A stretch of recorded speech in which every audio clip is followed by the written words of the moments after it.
আর এই করেছি মাংস পাতুরি। আর মাংস পাতুরি কারা কারা খেতে ভালোবাসো ওকে কমেন্ট করে জানিও।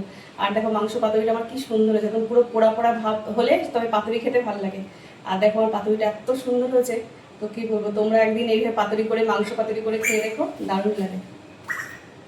এই দেখো আজকে আমার মেয়ের আবদার যে মা একটু মাংস পাতুরি করো, তো সেই কারণে আমি এটা দিয়েছি, জিরে ধনে আর শুকনো লঙ্কা বাটা, নুন, একটা চৈজাল আর গোলমরিচের গুঁড়ো, আদা রসুন টমেটো পেঁয়াজ বাটা, টক দই, হলুদ, এই দিয়ে মাংসটাকে মেখে আমি পাতার মধ্যে পাতুরি করব।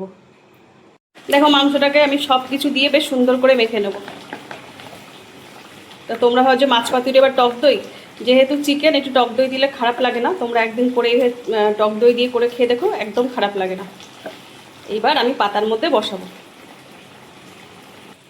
দেখো আমি পাতায় একটু তেল দিয়ে দিয়েছিলাম, তো মাখানোর সময় তেল দিইনি, এবার একটু তেল দিয়ে এটাকে খানিকক্ষণ ঢেকে রাখবো যাতে মাংসটা আমার সিদ্ধ হয়ে যায়, কারণ যেহেতু কলা পাতায় দিয়েছি সিদ্ধ না হলে মাংসটা ভালো লাগবে না।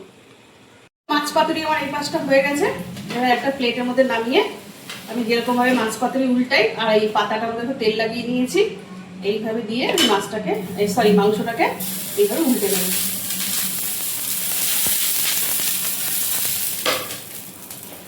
তো মেয়ের বায়না, তোমার অনেকদিন মাংস পাতুরি করো না, তো ওকে একাই শুধু অল্প একটু করে মাংস পাতুরি করে দিচ্ছি।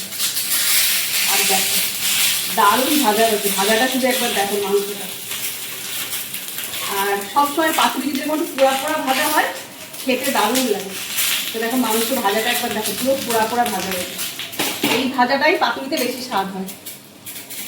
তো আমার পাতুরি এই পাশটা এরকমভাবে একটু পোড়া পোড়া করে ভাজবো।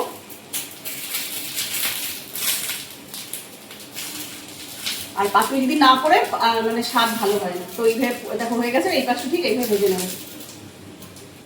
দেখো আমার মাংস পাতুরি হয়ে গেছে, তো এবার গ্যাসটা অফ করে দিয়ে পাতুরিটাকে আমি নামিয়ে দেবো।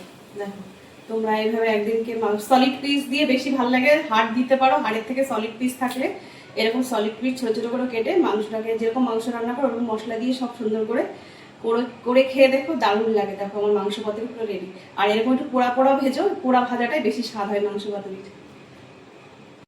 দেখো আমার পাতুরিটা একদম মানে পুরো একটু পোড়া পোড়া ভাজা হলে তবেই পাতুরি খেতে স্বাদ ভালো হয়।